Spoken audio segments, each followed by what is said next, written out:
Bienvenidos al comienzo de una nueva semana acá en Agenda Económica PM, la que está cargada de noticias, especialmente martes y miércoles. Parto con decirles que incertidumbre total hay en el Congreso sobre el futuro del cuarto retiro de fondos. Si bien habría los votos necesarios para que se apruebe la idea de legislar en la Comisión de Constitución, en sala el escenario sería distinto, ya que el oficialismo votaría en bloque en contra. La primera votación de este proyecto es este miércoles.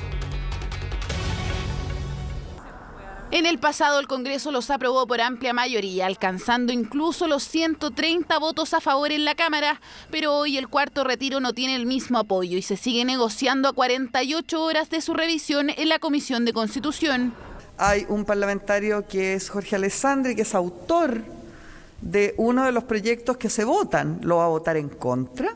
Se han visto cosas extrañísimas, como por ejemplo las vueltas de carnero del diputado Durán. Duro emplazamiento a los autores del retiro total de fondos, al igual que Pamela Giles. Es que con la extensión del IFE el respaldo ha disminuido, sobre todo en Chile Vamos, sector que en teoría debería aportar al menos con 10 votos favorables en sala. Esta discusión se debe seguir dando, transparentando no solo los efectos negativos. Hay que analizar cuál va a ser la propuesta, si va a ser con impuestos, sin impuestos. El dinero que las personas retiren o el dinero que hoy día tienen va a valer menos. Cuestionamientos entre quienes alguna vez votaron a favor de los otros retiros. Durán en todos, Mellado en el segundo y el tercero, y fue en salida en el último. Precisamente en aquel, Renovación Nacional aportó con 24 votos. Solamente se vota la idea de legislar. Por lo tanto, es la voluntad de la Comisión de Constitución respecto a la idea de los retiros. Solamente va a ser una señal, para ser franco y no engañar a la gente, porque posteriormente en la sala se requiere un número importante de votos. Y es que una vez en sala el proyecto necesita un quórum de 2/3 de los parlamentarios presentes. Al tratarse de una reforma constitucional, en caso de obtener el respaldo necesario, se requerirá lo mismo en el Senado. El que vota a favor sigue en el Senado, en el diputado. El que vota en contra, lo más probable es que se vaya. Porque realmente es mi plata. Estoy sin trabajo y es necesario para mí, que tengo 2 niñas para criar. No, porque en realidad está perjudicando mi fondo. Así hay diferencias incluso en la calle, y en la Cámara Alta los senadores de Chile Vamos, que antes habían aprobado los retiros, se cuadraron para rechazar el proyecto actual. Su principal argumento es la extensión del ingreso familiar de emergencia. Estoy disponible para el retiro del 100% porque de lo contrario lo van a expropiar. ¿Cuál es el mejor bono que tenemos que entregarle a las personas? A quienes puedan trabajar un empleo estable, bien remunerado, con incentivos como el IFE laboral. Según una encuesta, el 53% de los chilenos cree que un nuevo retiro no afectará de manera considerable su futura pensión, y un 68% retiraría el total de sus ahorros, tendencia que está lejos de replicarse en el Congreso en horas clave para el cuarto retiro. El gobierno adelantó los pagos correspondientes al ingreso familiar de emergencia de agosto. Los depósitos a través de transferencia electrónica se extenderán hasta el 10 de septiembre. La ministra de Desarrollo Social señaló que el beneficio tiene una cobertura de 96% del registro social de hogares. Logramos adelantar el pago en 500.000 y este proceso se va a realizar hasta el día 10 de septiembre para los pagos de vía transferencia electrónica, y el pago presencial parte el día jueves 2, que estamos llegando a más de 8 millones de hogares, más de 16.300.000 chilenos, es el 96,6% de los hogares que están en el registro social de hogares. Solo vamos a abrir un proceso de inscripción para quienes no lo han recibido y ahora lo requieren, pensando en alguna familia que pudiera haber perdido el trabajo o alguien dentro de su hogar. Respecto a los retiros de fondos, la ministra sostuvo que el debate debería enfocarse en cómo mejorar completamente el sistema de pensiones. Es súper relevante que ojalá la discusión gire respecto de los retiros a, ojalá, cómo podemos inyectarle más recursos al sistema y hacemos una reforma previsional. ¿Sabe lo que pasa? Es que la pandemia va a pasar. Estamos con tasas de vacunación súper altas, con positividad súper baja, con un invierno que se está yendo. Cuando pase la pandemia, finalmente, ¿cuál es el mejor bono que tenemos que entregarle a las personas? A quienes puedan trabajar un empleo estable, bien remunerado, con incentivos como el IFE laboral. Y a los que no pueden trabajar, los pensionados, una reforma previsional, un bono permanente, que es el aumento de las pensiones. Y hablando de trabajo, 73.000 puestos ofrecen en una feria laboral online que esta semana organiza el gobierno. Una oportunidad para que muchos jóvenes puedan conseguir un puesto, algo de gran relevancia porque Chile tiene una de las tasas de desempleo juvenil más altas de la OCDE. ¿Qué sientes tú que puede ser lo más difícil a la hora de buscar un trabajo para una persona joven? Más que todo por la experiencia. Sí, en algunos lugares piden 2 años de experiencia y, por ejemplo, yo que soy técnico no tengo mucha experiencia. Y Karen se pregunta cómo podría tener esa experiencia si ingresó hace no tanto tiempo al mercado laboral. Misma duda que tienen muchos otros jóvenes que buscan empleo en el país, pero se encuentran con aquella traba. Aún así, esta joven, mientras hace la fila para iniciar los trámites del cobro del seguro de cesantía, dice estar confiada. Hace un mes que me quedé sin trabajo, así que he estado buscando, igual he visto bastante oferta. No es fácil para ella, pero es optimista de cara a un futuro con un trabajo. Misma búsqueda en la que están muchas otras personas. La pandemia se llevó casi 2,3 millones de empleos y según las autoridades aún falta casi 1 millón por recuperar. Junto a eso preocupa y mucho la realidad laboral de los jóvenes. Chile presenta el 4º peor índice de desempleo juvenil entre los países de la OCDE. A mí, por lo general, me gusta el área de la cocina, gastronomía. Igual pagan bien ahí, igual la pega es harta, pero va bien relacionado. ¿Y eso se ha ido reactivando? Sí, totalmente, se ha visto totalmente. No todo el escenario es tan gris. Por ejemplo, jefe de marketing. Y aquí sale, por ejemplo, una de las empresas postulantes, participantes, tiene un cargo como tal. Si le doy clic, pincho el botón, aquí puedo postular directamente. José Manuel aprovecha todas las instancias disponibles. Hoy navega buscando un empleo en una feria laboral virtual, la que ofrece 3.200 empleos. Él aquí espera encontrar el suyo. Pero sí siento que hay una oferta importante en calle y bueno, lo que basta es aplicar y ver en cuál uno pudiese quedar, ¿no? Que mi propuesta me encantaría, por ejemplo, prestar apoyo con mi talento, mi experiencia, mi formación en un departamento de responsabilidad social de una empresa, por ejemplo. Pero también maneja conocimientos y busca un espacio en marketing y ventas. A esta feria laboral organizada por la Municipalidad de Providencia se suma la Semana del Empleo, evento que se inició este lunes y que se extiende hasta el jueves con 73.000 ofertas de trabajo en distintas áreas. En materias financieras, en materias minera, transporte, logística, recursos humanos, turismo, marketing y comunicaciones. Por lo tanto, el abanico es bien diverso. La situación laboral se viene muy difícil, pero si hoy día no acceden a algún tipo de trabajo, es posible que en 6 meses o 1 año más se les sea mucho más difícil. Para buscar estas ofertas laborales impulsadas por el CENSE hay que ingresar a la Bolsa Nacional de Empleo. Para allá va rápido Kevin y muchas otras personas que con confianza anhelan un trabajo. Cambiamos de tema y les cuento que siguen los buenos resultados para los bancos que operan en el país. A julio acumularon ganancias por 2.726 millones de dólares. Esto quiere decir que hubo un alza de 364% en 12 meses, debido principalmente a la baja base de comparación.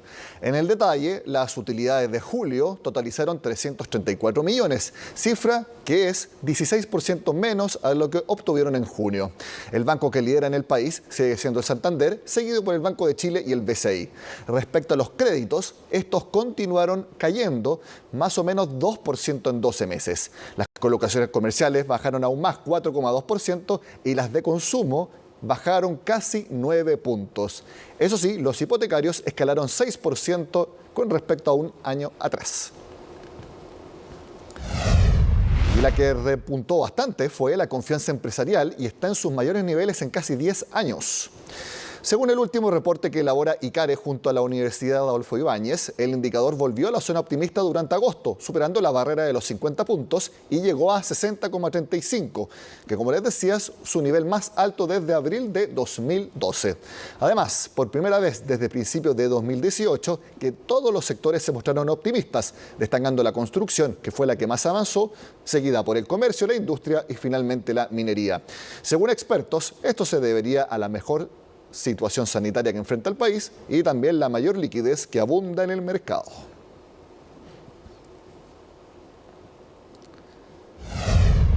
Y si el miércoles de esta semana ya se ve cargado de noticias por la votación del cuarto retiro de fondos y también el IMASEC de julio, falta un ingrediente de peso: el informe de política monetaria de septiembre, más conocido como IPOM.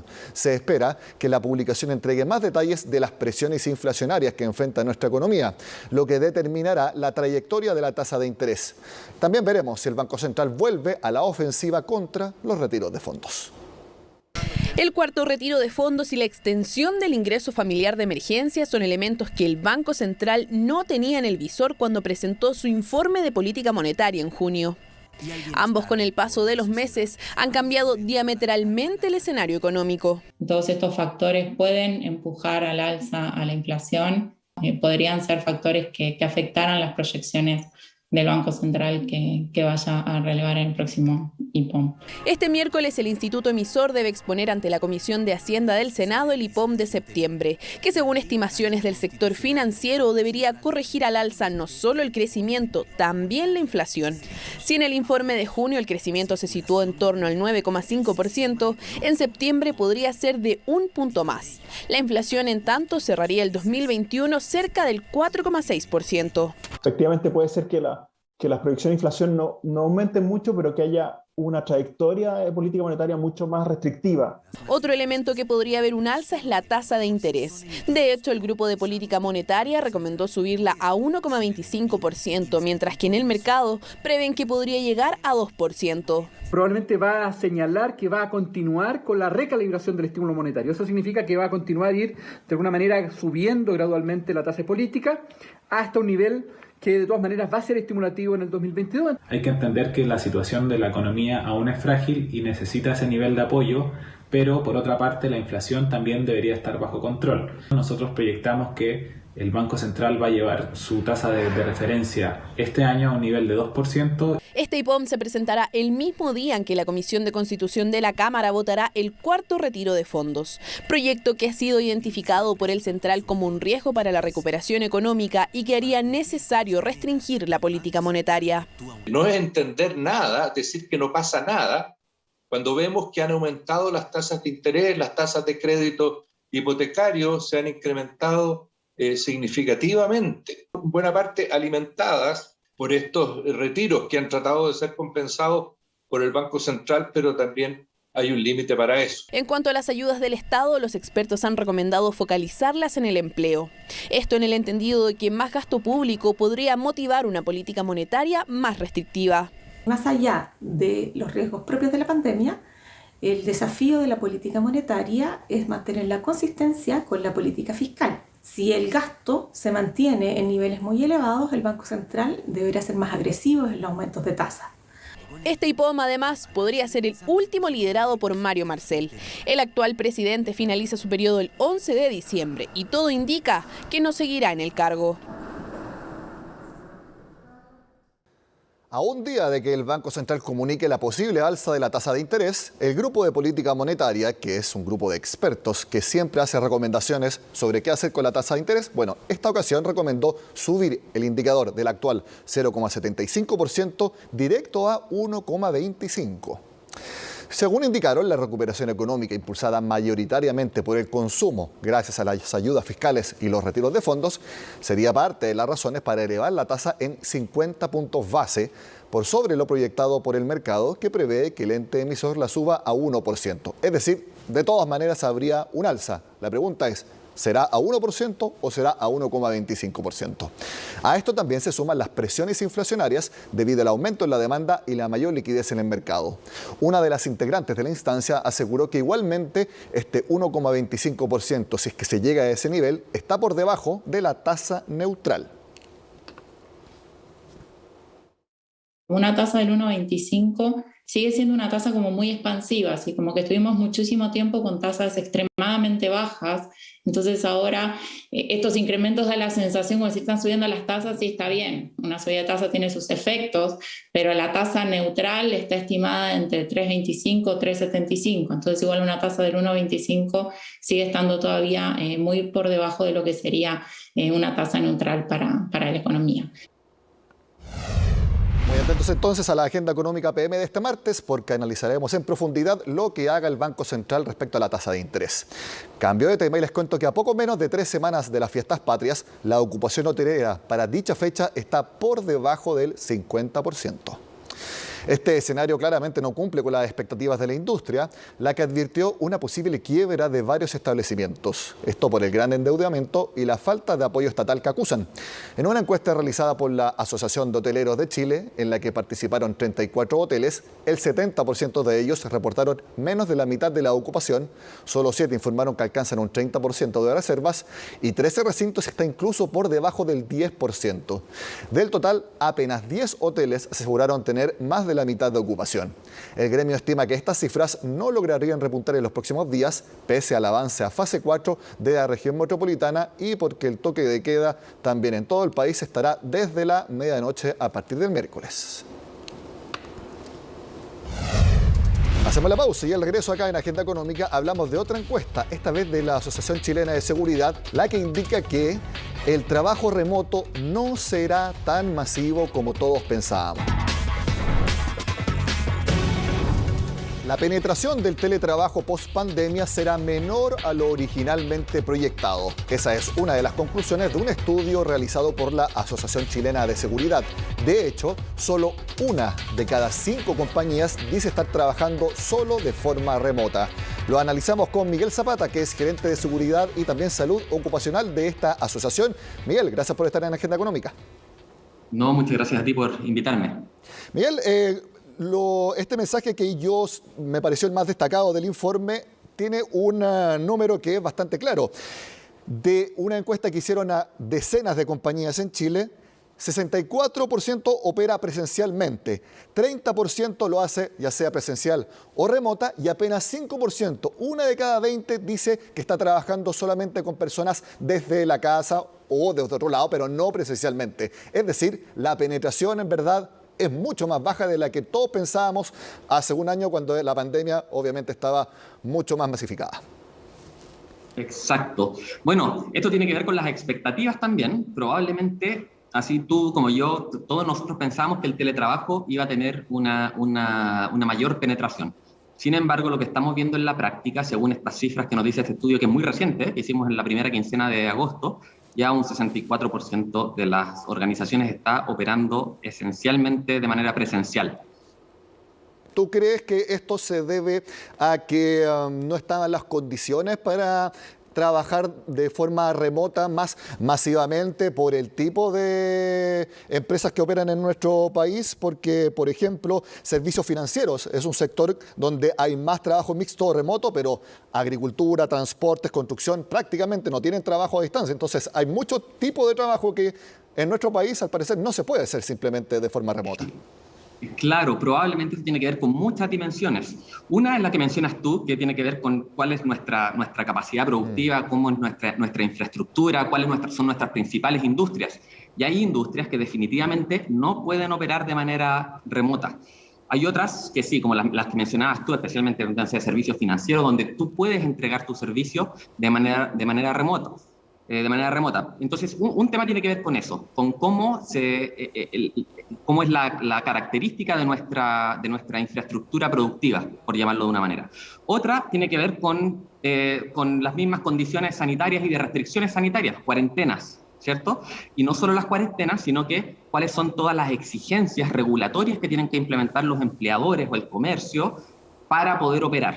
Entonces, es posible que también existan algunas industrias que se han visto, que han postergado quizás su vuelta a la normalidad desde un punto de vista comercial, que ven que tienen que implementar algunas medidas y donde todavía prefieren esperar a tener que volver a la normalidad, pensando en toda esta dinámica de cuarentenas, de avances o retrocesos del paso a paso. De todas maneras, que 19 de cada 20 empresas opere presencialmente o de manera mixta, habla de que la presencialidad es mucho más masiva. Y quiero preguntarte desde la Asociación Chilena de Seguridad, ¿creen que en general están bien tomadas las medidas de seguridad para que las personas puedan volver de forma tranquila a trabajar presencialmente en su empresa? Sí, mira, en Chile, como en el resto del mundo, en general, los datos del contagio en pandemia vienen esencialmente del ámbito público, transporte, la vía pública o también de la vida social. Se da mucho en hogares, en instancias sociales. Y esto quizás podría ser presumible porque en esas instancias no hay un empleador que se esté haciendo cargo de supervisar las medidas, ¿cierto? En general, en el trabajo nos sentimos un poquito más comprometidos. Puede ser que nos sintamos un poco más comprometidos, también un poco más observados cuando uno trabaja en un empleador. Entonces, tanto en Chile como en el resto del mundo, en general los contagios se han dado más en el ámbito privado. Y yo creo que no solamente los trabajadores nos sentimos, como tú dices, observados y por lo tanto ocupamos nuestra mascarilla, mantenemos la distancia social, seguimos las recomendaciones de seguridad, sino que también los propios empleadores se deben sentir bien observados para así con redes sociales se informa inmediatamente cuando una empresa no está cumpliendo la normativa, etcétera. Entonces también los empleadores se ven exigidos a cumplir muy bien las distintas disposiciones y así tener un lugar seguro para trabajar en el contexto de la pandemia. Exactamente. Si hay algo que en estas instancias de pandemia nosotros como asociación hemos visto que ha funcionado bien es la regulación, la velocidad de la regulación sobre los empleadores. En general sobre la sociedad, ¿cierto? Pero sobre los empleadores. De hecho, en junio se publicó la ley 21.342 que establece algunas medidas para el retorno seguro focalizado en los empleadores. Y ahí se establecen varias exigencias que el empleador tiene que poder implementar para poder operar mientras dure la emergencia sanitaria. Y ahí establece, por ejemplo, tener un protocolo sanitario que incluya todas las medidas que tienen que implementarse. Otra cosa es que también hemos visto una buena integración entre la legislación y los distintos fiscalizadores. Entonces se estableció un formulario único de fiscalización que establece, son aproximadamente 30 las distintas medidas que tienen que implementar los empleadores, de manera que los empleadores tienen claro qué es lo que tienen que implementar y saben a lo que se va a enfrentar en caso de ser fiscalizados. Entonces, pensamos que el medio ambiente, que el ecosistema empresarial de funcionamiento laboral ha funcionado adecuadamente. Miguel, ¿crees tú también que el trabajo puramente remoto no se masificó como todos lo pensábamos? Porque las personas también dijeron, ya llevamos tanto tiempo encerrados, quiero volver a trabajar presencialmente para despejar la cabeza, porque si estamos todo el día encerrados en nuestras casas de manera obligada y más encima si me obligan también a trabajar remotamente, hay personas que lo pasan muy mal y que necesitan el espacio, necesitan cambiar de ambiente, porque eso también es algo sano. Sí, mira, y aquí voy a remitirme a otro estudio que nosotros sacamos, que es de un termómetro de la salud mental en Chile, ¿sí? Y hemos sacado varias durante este último año. Hemos hecho 4 instancias para ir monitoreando la evolución de la salud mental de los chilenos. Y en general nos hemos encontrado con que la salud mental se ha visto afectada de todos, en verdad no solo trabajadores, la población en general. Una sobrecarga doméstica, personas que tienen que estar, los colegios están cerrados, que han estado cerrados y por lo tanto están las mamás o los papás tratando de trabajar, pero al mismo tiempo con los niños en la casa. La misma imposibilidad de poder salir, de poder tener una vida social tan flexible como teníamos antes de la pandemia, tiene sin duda un impacto en la salud mental. Entonces, de alguna manera, esto te lo respondo también desde mi punto de vista como un trabajador. El hecho de tener que venir a la oficina significa, de alguna manera, puede significar un descanso mental, ¿cierto? De poder tener un lugar de trabajo, saber que cuando yo cierro mi computador también aquí en la oficina, puedo volver a mi casa y un poco olvidarme del trabajo, poder hacer esas separaciones que son tan necesarias desde el punto de vista de la salud mental. Miguel, mi última pregunta porque se nos acaba el tiempo. También pensando en la salud mental de los trabajadores, el ideal sería que pudieran optar, si quieren trabajar remoto, si quieren trabajar presencial, pueden hacerlo un día de una manera, otro día de otra forma. Ese sería el ideal, obviamente siempre siendo muy responsable en trabajar de la manera más óptima. Pero eso, lograr una mixtura. Mira, creo que aquí todavía hay mucho por decirse, por evaluar, ¿sí? Hemos visto que tanto a nivel nacional como internacional, las grandes empresas han ido tomando distintas posturas. Algunos en algún momento dijeron, oye, se viene el teletrabajo y llegó para quedarse y vamos a poder trabajar tanto en nuestro país como también trabajar en empresas de otros países. Pero también ahora hemos visto que la valoración por la interacción por la interacción física entre los trabajadores tiene un impacto positivo. Entonces, no sé, aquí me atrevo a decir que es probablemente que vayamos evolucionando hacia un esquema mixto, ¿sí? un esquema mixto donde podamos ir viviendo o obteniendo un poco los beneficios de las dos modalidades. Miguel Zapata, gerente de Seguridad y Salud Ocupacional de la Asociación Chilena de Seguridad. Gracias por estar en la Agenda Económica. No, muchas gracias a ustedes. De esta forma terminamos la agenda de este lunes. Les recuerdo que la del martes tendrá mucha información. Hay informe de empleo del INE, sectores productivos, también los informes del INE, y vamos a saber algunas proyecciones del IMASEC que se conoce el miércoles. Y también tasa de interés puede traer muchas noticias, así que no se pierdan la agenda económica de este